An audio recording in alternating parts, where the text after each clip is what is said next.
नमस्कार. श्री गणेश पुराण दिवस 3, अध्याय क्रमांक 25 ते 27.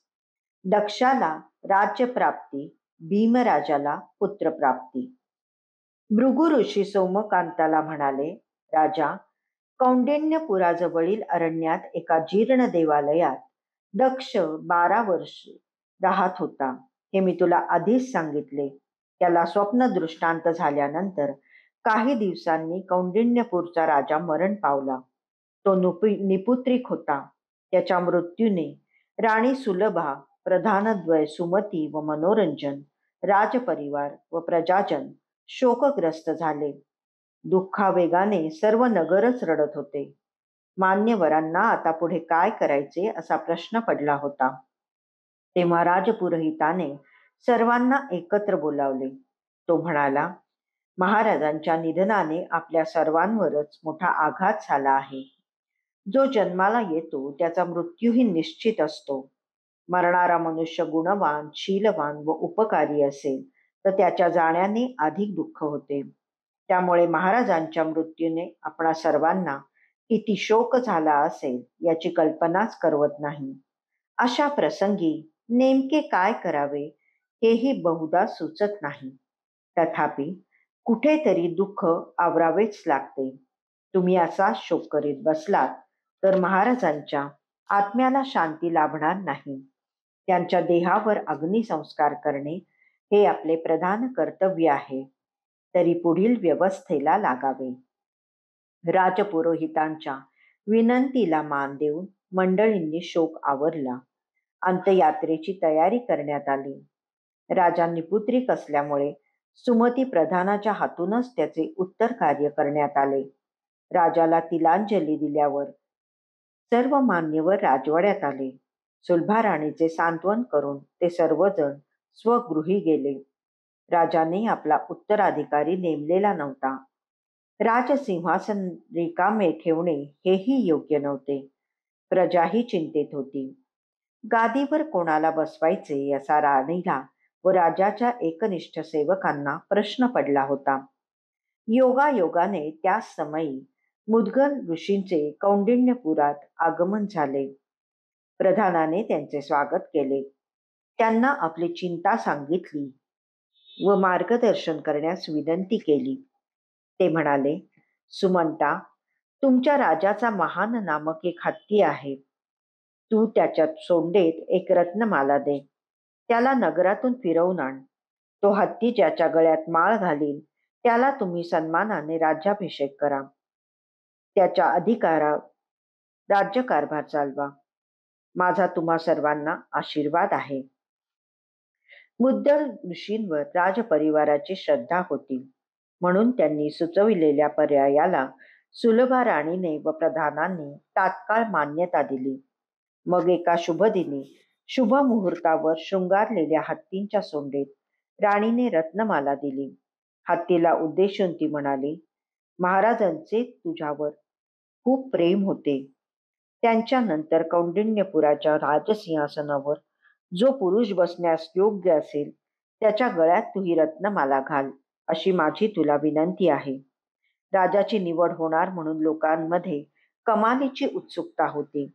त्या दिवशी सर्व नगर शृंगारण्यात आले होते. रस्तोरस्ती, चौकाचौकात लोकांची दाटी झाली होती. त्या हत्तीने आपल्यालाच माळ घालावी असे प्रत्येकाला वाटत होते. प्रधानांनी हत्तीला राजवाड्यातून समारंभपूर्वक बाहेर काढले. त्याला नगरातून फिरवले, पण त्याने कोणाच्याही गळ्यात रत्नमाला घातली नाही. मग तो अरण्यात प्रवेशला. दक्ष राहत असलेल्या देवालयापाशी गेला. तेथे दक्ष गणेश पूजनात मग्न होता. हत्तीने ती रत्नमाला त्याच्या गळ्यात घातली. ते पाहून सर्वांनी टाळ्या वाजवल्या.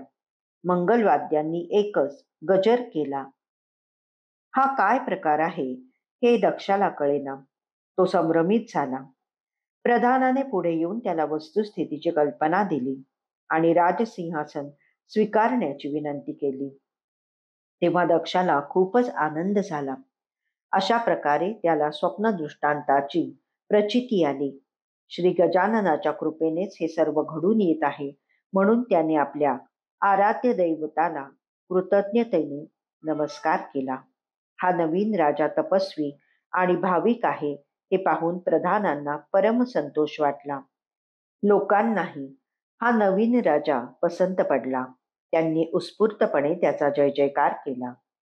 दक्षाला मंगलवाद्यांच्या निनादात मिरवणुकीने वाजत गाजत राजप्रसादात नेण्यात आले. त्याचा उत्तम आदर सत्कार करण्यात आला. मग एका उत्तम मुहूर्तावर त्याला राज्याभिषेक करण्यात आला. आपल्या पुत्राचे ते कौतुक पाहून कमला राणीच्या डोळ्याचे पारणे फिटले. त्या मंगल प्रसंगी दक्षाला आशीर्वाद देण्यासाठी मुद्दल ऋषी स्वतः उपस्थित होते. दक्षाने त्यांची पूजा केली, त्यांचा थोर सन्मान केला. त्यांना अगणित संपत्ती व अनेक गावे वतन म्हणून दिली. ब्राह्मणांना व याचकांना अपार दानधर्म करून संतुष्ट केले. नवीन राजा मिळाला म्हणून प्रजेनेही महोत्सव केला. हे वृत्त कर्णोपकरणी दक्षाच्या पित्याला समजले. तोही लवाजमण्यासह आपल्या पत्नीला व पुत्राला भेटण्यास आला.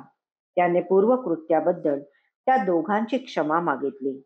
तेव्हा दक्ष हा राजपुत्र आहे या वृत्ताने प्रजाजनांना खूपच आनंद झाला. दक्षाला राज्य प्राप्ती झाल्यानंतर काही दिवसांनी गणपतीने वीरसेन राजाला स्वप्न दृष्टांत देऊन त्याच्या उपवर कन्येचा विवाह दक्षाशी करून देण्याची आज्ञा केली. त्याप्रमाणे दक्षाचा वीरसेनेच्या कन्येशी थाटात विवाह झाला. या दाम्पत्यास बृहदानु नावाचा पुत्र झाला.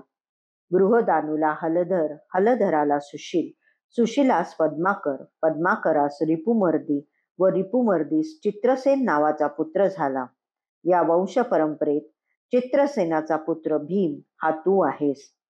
विश्वामित्रांच्या मुखातून आपल्या पूर्वजांची कथा व वंश परंपरा जाणून घेतल्याने भीमराजास खूपच आनंद झाला. विश्वामित्रांनी त्याला एकाक्षर मंत्राचा उपदेश केला आणि राज्यात परत जाण्यास सांगितले.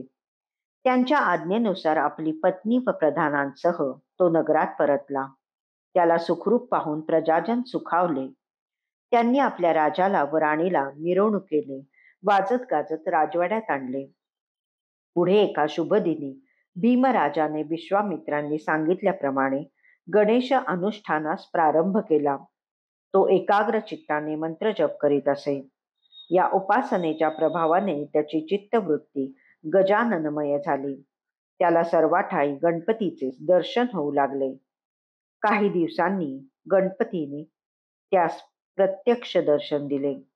राजाला आशीर्वाद देताना तो म्हणाला, भीमा, तुझा भक्तिभाव आणि तपश्चर्या पाहून मी अतिशय प्रसन्न झालो आहे.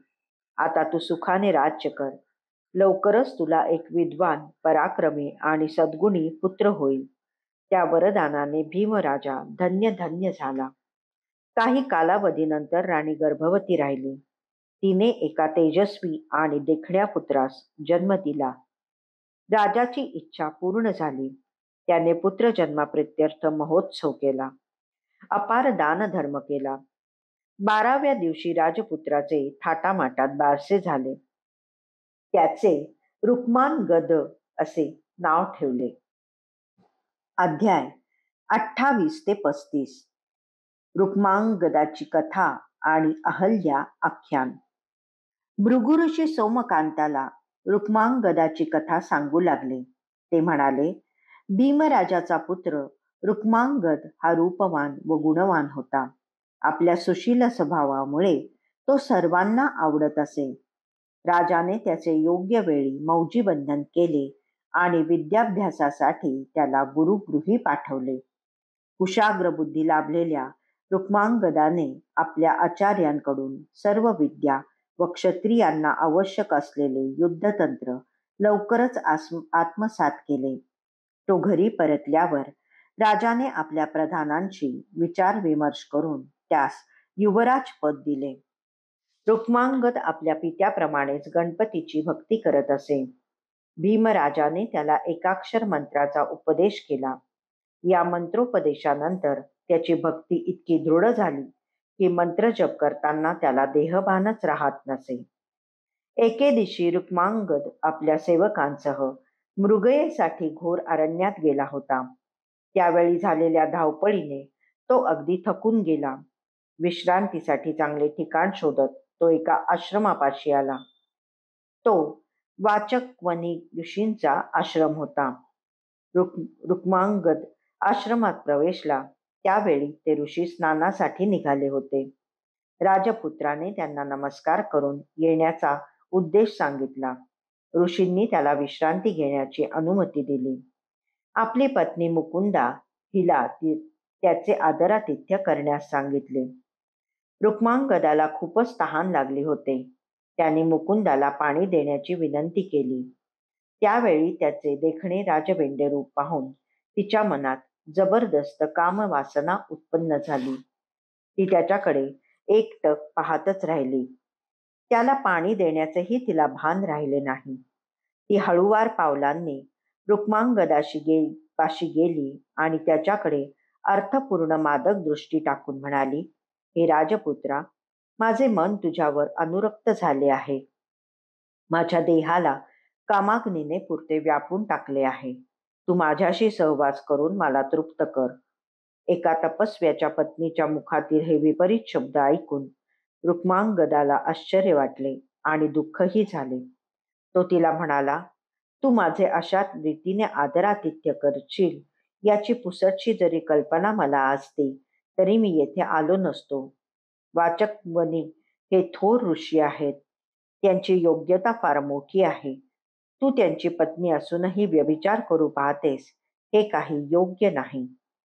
या तुझ्या मर्यादाहीन वर्तनाने मला तुझा रागच आला आहे. मी सुसंस्कृत आहे.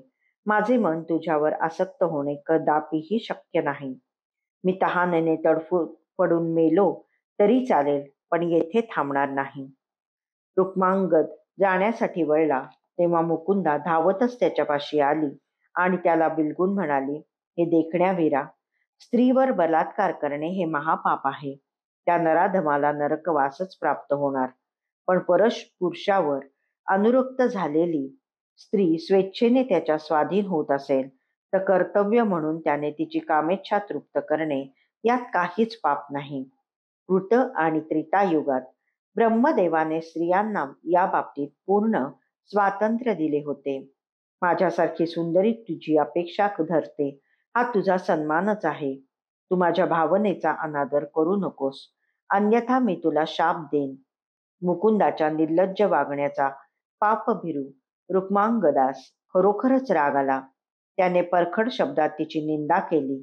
तिला आपल्यापासून बलपूर्वक दूर केले. त्याने असे चिडकारल्यामुळे तिचा संताप अनावर झाला. ती क्रोधावेशाने म्हणाली, दुष्टा, माझी अवहेलना केलीस, मला धिक्कारलेस. आता तुलाही लोकांची उपेक्षा सहन करावी लागेल. तुझ्या सर्वांगावर श्वेतकुष्ठ उत्पन्न होईल. ती शापवाणी ऐकून रुक्मांगद अतिशय व्यथित झाला. तो आश्रमाबाहेर आला तेव्हा त्याचे शरीर श्वेतकुष्ठाने पांढरे शुभ्र व कळाहीन झाले होते. स्वतःला असे विद्रूप पाहून त्याला अतिशय दुःख झाले. तो गजाननाला आर्ततेने अळवू लागला, हे गजानना, तू सर्व साक्षी सर्वेश्वर आहेस, भक्तवत्सल आहेस. कोणी दुराचारी आपल्या भक्तांना छळत असेल तर धाव घेऊन त्या दुष्टाचे पारिपित्य करणारा आहेस. हे दयाधना, माझा काहीही अपराध नसताना मला हे दुःख का प्राप्त झाले? की कोणत्या दूषित पूर्व कर्माची तू मला शिक्षा देत आहेस? आता हे असे पांढरेपण घेऊन मी कोणत्या तोंडाने लोकांमध्ये जाऊ? ते माझा तिरस्कार करतील, माझी निंदा करतील. ही उपेक्षा मी कशी सहन करू? मला शाप देणारा त्या निर्लज्ज कामपिपासू स्त्रीला तू जिवंत कसे ठेवलेस? तिने माझ्यावर अन्याय केला आणि तो तू उघड्या डोळ्यांनी पाहिलास. आता मला जगण्यात रुची नाही. मी प्राणत्यागच करतो. आमरण उपोषणाचा निश्चय करून रुक्मांगद निबिड अरण्यात प्रवेशला. त्याच्या सेवकांनी त्याला शोधण्यासाठी सर्व परिसर पिंजून काढला, पण त्याचा ठाव ठिकाणा लागला नाही. रुक्मांगदाने एका विस्तृत वटवृक्षाचा आश्रय घेतला. गजाननाचे नाव घेत निराहार राहून तो कालक्रमणा करू लागला. एके दिवशी ब्रह्मर्षी नारद या वनातून जात असताना हा राजपुत्र त्यांच्या दृष्टीस पडला. ते त्याच्या जवळ गेले. त्याची विचारपूस केली. रुक्मांगदाने त्यांना वंदन केले. त्यांना आपली दुर्दैवी हकीकत सांगितली. ती ऐकून नारदांनाही वाईट वाटले. मार्गदर्शनपर बोलताना ते त्याला म्हणाले, राजपुत्रा, मी सर्वत्र संचार करतो हे तुला माहीतच आहे. नुकतीच एक विलक्षण घटना माझ्यासमोर घडली. विदर्भातील कदंब नगरात चिंतामणी गणेशाचे प्राचीन व प्रसिद्ध असे मंदिर आहे. त्या समोरील प्रांगणात एक पवित्र जलकुंड आहे. तेथे श्री गणेशाची पावले उमटलेली आहेत. मी तेथे गेलो असताना एका क्षुद्र जातीचा वृद्ध तेथे आला. तो कुष्ठरोगाने गलित गात्र झालेला होता. त्या कुंडातील जलाने त्याने स्नान केले तर काय आश्चर्य, त्याच्या कुष्ठाचे समूळ निर्मूलन होऊन तो तेजस्वी दिसू लागला. त्याच वेळी एक दिव्य विमान प्रकट झाले. त्यातील गणेशदूतांनी त्या क्षुद्राला सन्मानाने विमानात बसवले आणि त्याला उत्तम लोकी नेले. तूही त्या ठिकाणी जावेस असे मला वाटते. त्या कुंडात स्नान करून तू संकटमुक्त होशील. नारदांचे बोलणे ऐकून रुक्मांगदास हायसे वाटले. त्या क्षेत्राविषयी अधिक जाणून घेण्याची त्याने इच्छा प्रकट केली. तेव्हा नारद म्हणाले, रुक्मांगदा, मी एकदा इंद्राला भेटण्यासाठी अमरावतीस गेलो होतो. प्रारंभिक आदरातिथ्य झाल्यावर त्याने मला विचारले, हे मुने, तुम्ही त्रैलोक्य संचारी आहात. या अलीकडच्या काळात तुम्ही एखादी वैशिष्ट्यपूर्ण घटना पाहिली असल्यास कृपा करून मला सांगा. मी म्हणालो, हे देवेंद्रा, काही दिवसापूर्वी मी गौतम ऋषींच्या आश्रमात गेलो होतो. त्यावेळी ते आपल्या पत्नीशी अहिल्याशी काही बोलत होते. तिचे अनुपम लावण्य पाहून मी अगदी थक्क होऊन गेलो. तिच्या सौंदर्यात इतके सामर्थ्य आहे की तिला पाहताच कोणी श्रेष्ठ तपस्वी वा महान पुरुषही कामवासनेने पीडित होऊ शकतो. अगदी स्पष्टच बोलायचे तर तुझ्या दरबारातील अप्सराही तिच्या समोर निस्तेज ठरतील. त्रिभुवनातील कोणत्याही सौंदर्यवतीची तिच्याशी तुलनाच होऊ शकत नाही. अहिल्याच्या अस्तित्वामुळे गौतमांचा आश्रम वासंतिक सृष्टीप्रमाणे बहरलेला व आल्हाददायक वाटतो. यापुढे तुझी अमरावतीही तुच्छ आहे. त्या माझ्या वर्णनानेच इंद्राच्या मनात अहिल्याची अभिलाषा निर्माण झाली. तिची कल्पित मूर्ती एकसारखी त्याच्या दृष्टीसमोर येऊ लागली. तिची प्राप्ती कशी होईल या एकाच विचारात तो गढून गेला. त्याला क्षणभरही चैन पडेना. आता जे व्हायचे असेल ते होवो, पण अहिल्याचा उपभोग घ्यायचाच असा विचार करून तो भूलोकी गौतम ऋषींच्या आश्रमाजवळ आला. त्यावेळी ते ऋषीवर्य स्नान संध्यादी नित्यकर्मासाठी नदीवर गेले होते. इंद्रासाठी ती एक सुसंधीच होती. त्याने गौतमाचे रूप घेऊन आश्रमात प्रवेश केला. अहिल्याच्या सौंदर्याने त्याचे मन ताब्यात राहिले नाही. त्याने तिला आलिंगन दिले व अंगसंगाची मागणी करू लागला. तेव्हा अहिल्या म्हणाली, स्वामी, तुमचे हे वागणे पाहून मला अगदी आश्चर्य वाटत आहे. आपल्या इच्छेप्रमाणे वागणे हे माझे कर्तव्य असले तरी समागमासाठी ही वेळ योग्य नाही. अजून तुमचे स्नान व्हायचे आहे. पूजा, ध्यान, जप व यज्ञादी नित्यकर्मे व्हायची आहेत. हे सर्व सोडून भलतेच काय मागता? तेव्हा गौतम रूपी इंद्र म्हणाला, प्रिये, आज माझ्या मनाची विलक्षण अवस्था झाली आहे. मी स्नानासाठी नदीवर गेलो होतो. तेथे एक अप्सरा विवस्त्र स्नान करत होती. तिला पाहून मी कामातूर झालो.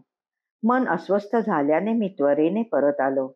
तू या क्षणी मला देहसंग दिला नाहीस तर मदन बाणाने विद्ध झालेल्या माझे प्राणही जातील, किंवा मी तुला शाप देऊन संन्यास घेऊन निघून जाईन. काय करावे? अहल्येला मोठा प्रश्न पडला. संयमी गौतमांचे असे वागणे तिला कधीच अपेक्षित नव्हते. तरीही पतिव्रतेचा धर्म म्हणून ती त्यांच्याशी रममाण झाली. इंद्राने त्या महान पतिव्रतेला अशा प्रकारे कपटाने शीलभ्रष्ट केले. सहवासानंतर त्याच्या अंगाला येणाऱ्या दिव्य सुगंधाने अहिल्याचे मन साशंकित झाले. या मायावी पुरुषाकडून आपली फसवणूक झाली आहे हे तिच्या तात्काळ लक्षात आले. तिने संतापाने ओरडून म्हणाली, अरे नराधमा, तू कोण आहेस? तू माझ्या पतिरूपात येऊन माझे पातिव्रत्य भंग केलेस. मुकाट्याने आपले मूळ स्वरूप प्रकट कर, अन्यथा मी तुला शापाने भस्मसात करेन. अहिल्याचे ते क्रोधवेशपूर्ण भाषण ऐकून इंद्र भयभीत झाला. निज स्वरूपात प्रकट होऊन तो तिचे मन वळवण्याचा प्रयत्न करू लागला. तो म्हणाला, हे सुंदरी, मी देवांचा अधिपती आहे. तुझ्या सौंदर्याचे कीर्ती ऐकून माझ्या मनात तुझ्या देहाचा उपभोग घेण्याची अनिवार्य इच्छा उत्पन्न झाली. त्या वासनेनेच माझ्याकडून हे दुष्कृत्य घडले. प्रमाद घडला आहे खरा, पण मी तुझी उपेक्षा करू शकत नाही. तू मला जे सौख्य दिले आहेस त्याबद्दल मी तुला स्वर्गलोकी नेऊ इच्छितो. तेथील दिव्य सुख साधनांचा तू यथेच्छ उपभोग घे. तुझ्यासारख्या सौंदर्यवतीसाठी स्वर्ग हेच उत्तम स्थान आहे. इंद्राचे ते भाषण ऐकून अहल्या रागावलेली असली तरी तिला लाजही वाटत होती. देवेंद्रा, तुझ्या करणीने तू स्वतःला आणि मला कोणत्या संकटात ढकलले आहेस याची तुला कल्पना नाही. आता आपल्या बाबतीत काय होणार आहे कोणास ठाऊक, असे म्हणून ती रडू लागली. इंद्रही हतबल झाला होता. कलंकित आणि व्यथित झालेल्या अहिल्येकडे पाहण्याचे त्याला धैर्य होईना. मदनाच्या सत्तेने त्याचा दारुण पराभव केला होता. त्याच वेळी गौतमांचे आश्रमात आगमन झाले. अहिल्येने त्यांना बसण्यासाठी आसन मांडले नव्हते. ती त्यांना पाय धुण्यासाठीही पाणी घेऊन आली नव्हती. या सर्व गोष्टींचे त्यांना नवल वाटले. त्यांनी तिला हाक मारली. ती भयभीत होऊन त्यांच्या सन्मुख आली. ती थरथर कापत होती. त्यांनी तिला विचारले, मी येणार असल्याचे माहीत असूनही तू काहीच व्यवस्था केली नाहीस, हे कसे? अहिल्येने अपराधी भावनेने मान खाली घातली. तिच्या तोंडून शब्दच फुटत नव्हता. तिची अवस्था पाहून गौतमांनी विचारले, काय झाले? अशी पृच्छा केली तेव्हा ती स्पुंदत स्पुंदत त्यांच्या चरणांवर कोसळली. घडलेली सर्व हकीकत त्यांना कथन केली. ती ऐकून गौतमांना भयंकर संताप आला. त्यांनी अहिल्येला शाप दिला, उलटे पतिव्रताना तू, माझ्यासारख्या तपस्व्याची पत्नी असूनही तुला त्या दुष्ट इंद्राचे कपट ओळखता आले नाही. तुला काय म्हणावे? तुझी बुद्धी दगडासारखी जड आहे म्हणून तू शिळा होऊन पडशील. तुला क्षमा करणे मला शक्य नाही. तथापि केवळच दयेपोटी मी तुला उशाप देतो. रामावतारात श्रीहरींच्या पावन पदस्पर्शाने तुझा उद्धार होईल. आता मला तुझे तोंडही पाहायचे नाही. गौतमांसारख्या त्या महान तपस्व्याच्या शापाने अहिल्या क्षणार्धात शिळा होऊन पडली. त्यावेळी इंद्र घरातच लपला होता. अहिल्याची अवस्था पाहून आता आपलीही धडगत नाही या विचाराने तो पुरता हादरून गेला. त्याने भीतीने मांजराचे रूप घेऊन आश्रमाबाहेर पलायन केले. अंतर्ज्ञानी गौतमांनी त्याला तात्काळ ओळखले. त्यांनी थांब अशी आज्ञा करताच मार्जार रूपातील इंद्र जागेवरच खिळून राहिला. संतापलेल्या गौतमांनी त्यालाही शाप दिला. ते म्हणाले, तू देवांचा अधिपती आहेस म्हणून मी तुझा नाश करीत नाही, पण तुझ्यासारख्या हीन कृत्य करणाऱ्याला शासन हे झालेच पाहिजे. म्हणून ज्या कामवासनेने प्रेरित होऊन तू माझ्या पत्नीला भ्रष्ट केलीस त्या पापाबद्दल तुझ्या सर्वांगावर सहस्त्र भगे पडतील. गौतमांच्या शापाने इंद्रांच्या सर्वांगावर खरोखरच सहस्त्र भगे पडली. तो विद्रूप दिसू लागला. त्याला पश्चाताप होत होता. हाय हाय रे दुर्दैवा, तू माझी ही काय अवस्था केलीस? मी देवांचा स्वामी, सर्व सामर्थ्यवान असूनही मदनाने मला नागवले. माझा धिक्कार असो. आता मी काय करू? देवांपुढे कसा जाऊ? ते मला हसतील, माझी निंदा करतील. वृद्ध गुरूंनी मला केलेले सदाचाराचे उपदेश आज व्यर्थ ठरले. मी त्यांची बोधवचने विसरलो, दुष्कृत्यास प्रवृत्त झालो, म्हणून हे लाजीरवाणे जेणे नशिबी आले. अशा प्रकारे विचार करून तो एकसारखा रडत होता. मग इंद्रभोग कीटकाचे रूप घेऊन कमळाच्या देठात लपून बसला. हे वृत्त कळताच मी त्वरेने अमरावतीस गेलो. बृहस्पती आणि सर्व देवांना इंद्राच्या बाबतीत काय घडले आहे ते सांगितले. त्यामुळे देवांना मोठी चिंता उत्पन्न झाली. ते सर्वजण गौतम ऋषींच्या आश्रमात आले. त्यांनी गौतमांना वंदन केले, त्यांची स्तुती केली. ऋषीवर्यांनी त्यांच्या आगमनाचे कारण विचारले. देव म्हणाले, हे मुने, आपण इंद्राला क्षमा करून त्याला उशाप द्यावा, अशी आमची विनंती आहे. गौतम म्हणाले, भोगविलासी इंद्राने माझ्या पत्नीला कपटाने शीलभ्रष्ट केली. या त्याच्या अपराधाला मी क्षमा करू शकत नाही. तथापि तुमच्या शब्दांना मान ठेवण्यासाठी मी एक उपाय सांगतो. इंद्राने गणपतीची आराधना करावी. तो आदिदेव आहे, सर्वांना पूज्य आहे. तो जगाचे कल्याण करणारा आहे. त्या देवादिदेवाने कृपा केली तरच इंद्राला पूर्वस्वरूप प्राप्त होईल. मी तुम्हाला हा षडक्षरी मंत्र सांगतो, त्याचा तुम्ही इंद्राला उपदेश करा. श्री गणेशाला प्रसन्न करून घेण्यासाठी त्याने या मंत्रानुष्ठानाने त्याची उपासना करावी. माझ्या शापामागे तपश्चर्येचे सामर्थ्य आहे. त्यामुळे शापाचा प्रभाव कमी होईल, पण समूळ नष्ट होणार नाही. त्याच्या अंगावर जिथे जिथे भगे पडले आहेत तेथे डोळे येतील. लोक त्याला सहस्राक्ष म्हणून ओळखतील. त्यानंतर देवांनी इंद्राची भेट घेतली.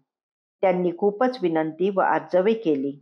तेव्हा कोठे कीटकाच्या रूपाने कमळाच्या देठात लपून राहिलेला हताश इंद्र क्षतांनी भरलेले दुर्गंधीयुक्त शरीर घेऊन त्यांच्या सन्मुख प्रकट झाला. त्या असह्य दुर्गंधीने सर्वांनी आपली नाके दाबून धरली. कोणीही त्याच्या जवळ जाण्यास तयार होईना. देवगुरूंच्या आज्ञेने इंद्र स्नान करून आला. बृहस्पतींनी त्याला गौतमांकडील सर्व वृत्तांत सांगितला. त्याला गणेशाय नमः या मंत्राचा उपदेश केला. पश्चात्तापाने पोळलेल्या इंद्राने दृढ श्रद्धेने व भावभक्तीने मंत्रानुष्ठान आरंभले. तो एकाग्रतेने मंत्रजप करू लागला.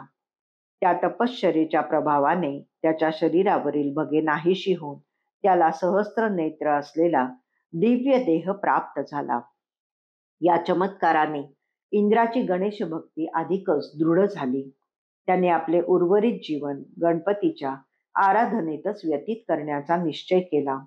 तो देवांना म्हणाला, तुम्ही माझ्यासाठी गौतमांना विनंती केलीत, उशाप मागून घेतलात, त्याबद्दल मी तुमचा अत्यंत ऋणी आहे. तुमचे आभार कसे मानावेत तेच मला कळत नाही.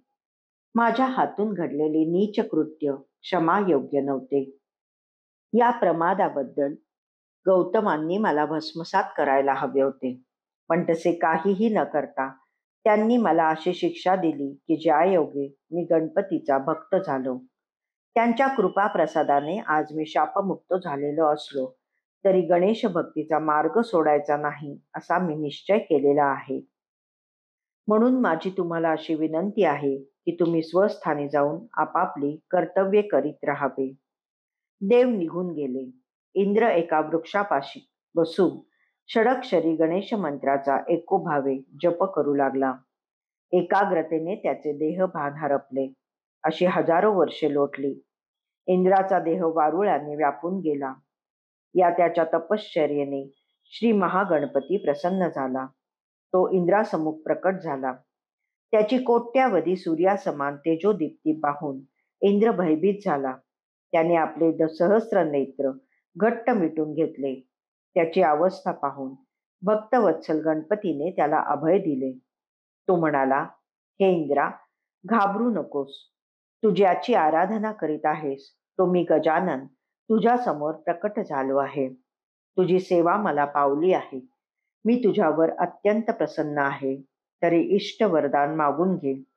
श्री गणपतीच्या त्या आश्वासक मधुर स्वरांनी इंद्राला धीर आला. त्याची भीती नाहीशी झाली. त्याने डोळे उघडून पाहिले.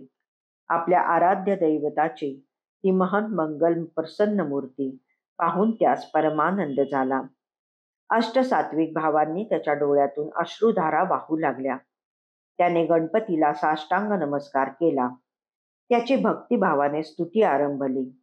हे दयाधना, हे भक्तवत्सला, हे शिवनंदना, शक्तिसुता, तुझ्या दर्शनाने मी धन्य धन्य झालो आहे.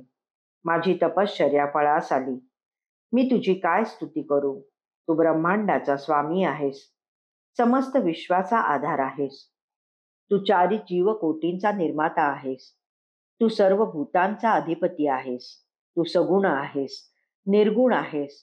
तू साकार आहेस, निराकार आहेस. तू विश्वाचे आदी कारण आहेस. तू विश्वाचा उत्पत्ती, स्थिती, लय करता आहेस. तूच करता भरता, तूच दाता विधाता, तूच अंतर्बाह्य व्याप्त आहेस. तूच सनातन परब्रह्म आहेस. तू अप्रकट आहेस. तू सृष्टी रूपाने नित्य प्रकट आहेस. तू अनादी आहेस, अनंत आहेस. सनकादिकांनाही तुझा पाद लागत नाही. तुझ्याविषयी बोलताना वेदही निशब्द होतात. तेथे माझ्यासारख्या पामराने तुझ्या सामर्थ्याचे काय वर्णन करावे. तू अनंत ब्रह्मांडाचा अनभिषिक्त सम्राट आहेस. तू अष्टमहासिद्धींचे भांडार आहेस. तू आनंदाचा सागर आहेस. तू कृपेचा मेघ आहेस. तू निज कृपेने मला दर्शन दिलेस. मला वरदान देण्यास तू उत्सुक आहेस. मी तुझ्याकडे काय मागू. मला तुझे कधीही विस्मरण न होवो एवढीच प्रार्थना आहे. तुझ्या मनात मला काही द्यायचेच असेल तर माझे एवढेच सांगणे आहे की ज्या कदंब वृक्षाखाली बसून मी तपश्चर्या केली तेथे आठवण म्हणून एक नगर निर्माण व्हावे. ते कदंब नगर म्हणून प्रख्यात व्हावे. ज्या सरोवरात स्नान करून मी देवगुरु बृहस्पतींकडून तुझ्या षडाक्षरी मंत्राचा उपदेश घेतला ते चिंतामणी सरोवर या नावाने प्रख्यात व्हावे आणि त्यात स्नान करून दान धर्म करणाऱ्याच्या सर्व इष्ट मनोकामना तुझ्या प्रसादाने पूर्ण व्हाव्यात. गणपतीने तथास्तु म्हणून त्याला आशीर्वाद दिला. तो पुढे म्हणाला, देवेंद्रा, मी तुला आणखी एक वर देतो. संकट काळात ज्या ज्या वेळी तू माझे स्मरण करशील त्या प्रत्येक वेळी मी प्रत्यक्ष प्रकट होऊन तुला संकटमुक्त करेन. त्या वरदानाने इंद्राला कृतकृत्य वाटले. त्याचे अंतःकरण भरून आले. डोळ्यातून अश्रुधारा वाहू लागल्या. त्याने स्वर्गातील गंगेचे पाणी आणून गणपतीला विधियुक्त स्नान घातले. त्याची षोडशोपचारे पूजा केली. त्याच्या गणांचेही पूजन केले.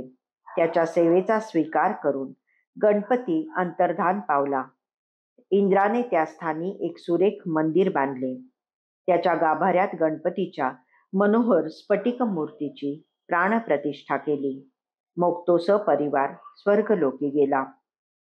रुक्मांगदा असे हे चिंतामणी सरोवराचे महात्म्य.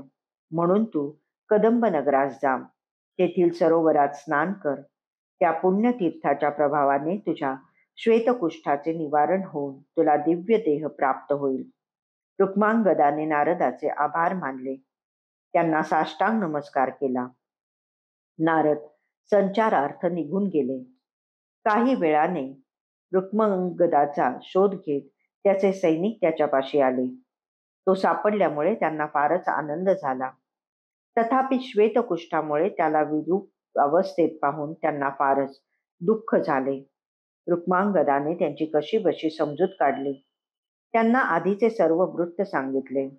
नारद भेटीचे वर्तमानही सांगितले. त्याने कदंब नगरात चिंतामणी सरोवराकडे जाण्याचा मनोदय व्यक्त केला. तेव्हा सर्व एकनिष्ठ सैनिक त्याच्या समवेत जाण्यास निघाले. मजल दरमजल करीत रुक्मांगद चिंतामणी सरोवरापाशी गेला. गजाननाचे स्मरण करून सर्वांनी त्या तीर्थात स्नान केले. तर काय आश्चर्य! राजपुत्राच्या अंगावरील श्वेतकुष्ठ नाहीसे होऊन त्याची काया पूर्वीपेक्षा अधिक तेजस्वी दिसू लागली. सैनिकांची शरीरही उजळली. त्यामुळे सर्वांनाच फार आनंद झाला. त्या सर्वांनी उत्स्फूर्तपणे गणपतीचा जय जयकार केला. मंदिरात जाऊन गणपतीच्या स्फटिक मूर्तीचे दर्शन घेतले. तिची पूजा केली. तेवढ्यात आकाशातून एक तेजस्वी विमान खाली आले. त्याच्या दिव्य प्रभेने सारा आसमंत भरून गेला. त्या विमानात गणेश दूत होते. रुक्मांगदाने त्या सर्वांना वंदन केले. तेव्हा दूत म्हणाले, राजपुत्रा, तुम्ही सर्वांनी या पवित्र तीर्थात स्नान करून आमच्या स्वामींची म्हणजेच श्री गणपतीची मनोभावे पूजा केली. त्यामुळे तुमची सर्व पापे नष्ट झाली आहेत. तुमची श्रद्धा भक्ती पाहून आमचे स्वामी तुमच्यावर इतके प्रसन्न झाले आहेत की त्यांनी तुम्हा सर्वांना गणेश लोकी नेण्यासाठी हे विमान पाठवले आहे. तरी कृपा करून आमच्या समवेत चला. ते ऐकून रुक्मांगदास परमानंद झाला. तो गणेश दूतांना म्हणाला, हे गणांनो, तुम्ही मला नेण्यासाठी येथे आलात त्याबद्दल मी तुमचा अत्यंत ऋणी आहे. पण मला क्षमा करा. यावेळी मी तुमच्या बरोबर येऊ शकत नाही. घरी माझे आई वडील आहेत. त्यांची आज्ञा घेतल्याशिवाय तुमच्या बरोबर येणे मला शक्य नाही. घराबाहेर पडून मला आधीच बरेच दिवस झाले आहेत. त्यामुळे ते दोघे चिंतेत असतील. त्यांना तशाच अवस्थेत ठेवून निघणे मला प्रशस्त वाटत नाही. रुक्मांगदाला मात्या पित्याविषयी असलेली आस्था पाहून दूतांना परम संतोष वाटला. ते म्हणाले, हे राजपुत्रा, तू खरोखरच सद्गुणी आहेस. या तीर्थात तुला पुन्हा स्नान कर. त्या स्नानाचे पुण्य तुझ्या माता पित्यांना अर्पण कर. म्हणजे आम्ही तुझ्या बरोबर त्यांनाही गणेश लोकी घेऊन जाऊ. दूतांच्या सूचनेनुसार रुक्मांगदाने दर्भाच्या 2 प्रतिमा तयार केल्या. चिंतामणी सरोवरात स्नान करून त्याचे पुण्य आपली माता व पिता व सर्व पौरजनांना अर्पण केले. मग तो आपल्या सैनिकांसह विमानात बसून कौंडिन्य नगरास आला. त्याच्या स्नान पुण्यदानाने प्रसन्न झालेल्या श्री गणपतीने आणखी अनेक विमाने तेथे पाठवली. रुक्मांगद आपले माता पिता, आप्तमित्र व सर्व नागरिकांसह त्या विमानात बसून गणेश लोकी गेला. अशा प्रकारे श्री गणेशाच्या कृपाप्रसादाने रुक्मांगदाचा, त्याच्या परिवाराचा व त्याच्या नागरिकांचा उद्धार झाला. अध्याय 36-37 गृत्स मदाची कथा. भृगु ऋषी सोमकांत राजाला म्हणाले, राजन, ब्रह्मदेव व्यासांना गणेश पुराण सांगत होता. रुक्मांगदाची कथा सांगून तो थोडा वेळ स्वस्थ बसला, पण व्यासांची जिज्ञासा त्यांना स्वस्थ बसू देईना. त्यांनी विचारले, हे विधाता, जिथे रुक्मांगदाकडे देहसुखाची मागणी केली, वाचक नवी ऋषींच्या पत्नीचे म्हणजेच मुकुंदेचे पुढे काय झाले? ब्रह्मदेव म्हणाला, हे मुने, रुक्मांगद निघून गेल्यावर प्रणयातूर मुकुंदेस जराही चैन पडेना. कामाग्नीने तिच्या अंगाचा दाह होऊ लागला. काही केल्या रुक्मांगदाचे राजवेंडे देखणे रूप तिच्या डोळ्यासमोरूनच दूर होईना. तिला अहोरात्र त्याचाच ध्यास लागला. ती सतत त्याचे चिंतन करीत असे. आपण त्याला अकारण शाप दिला याचीही तिच्या मनात रुखरुख होती. एके दिवशी ती अरण्यातील एकांतात रुक्मांगदाची आठवण काढत बसली होती. इंद्राने तिची मनोव्यथा ओळखली. ती आपल्या प्रियकराच्या विचारांच्या तंद्रीत आहे हे जाणून त्याने रुक्मांगदाचे रूप घेऊन तिच्याशी सहवास केला आणि तो अदृश्य झाला. हे सर्व स्वप्नच असावे अशी समजूत झाल्याने मुकुंदेच्या मनात इंद्राबद्दल कधीच संशय आला नाही. त्या प्रसंगानंतर ती गर्भवती राहिली. वाचक नवी ऋषींना या गोष्टीची काहीच माहिती नव्हती. प्रसूतिकाल पूर्ण होताच मुकुंदेने एका पुत्राला जन्म दिला.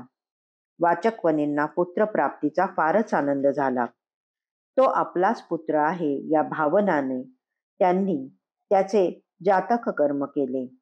त्याचे गुत्सम्मद असे नामकरण केले. गुत्सम्मद तेजस्वी व विलक्षण बुद्धिमान होता. वाचक नवीने 5व्या वर्षी त्याचे मौजी बंधन केले. त्याला वेदाभ्यास शिकवण्यास प्रारंभ केला. उपासनेसाठी गणानांत्वा या मंत्राचा उपदेश केला. या मंत्राने आराधना केल्यावर गणपती तुझ्यावर प्रसन्न होईल. तो तुझ्या सर्व इष्ट कामना पूर्ण करील असा त्याला आशीर्वाद दिला. मगध राजा महापराक्रमी, सर्व गुणसंपन्न व ज्ञानी होता. त्याने पितृश्राद्धाच्या निमित्ताने वयोवृद्ध, तपोवृद्ध अशा अनेक ऋषींना बोलावून घेतले होते. अत्री, वशिष्ठ, विश्वामित्र असे प्रख्यात ऋषी तेथे उपस्थित होते. त्यात गुत्समदही होता. श्राद्ध कर्म झाले, भोजने झाली. ऋषी मंडळी मंडपात बसून शास्त्र चर्चा करू लागली.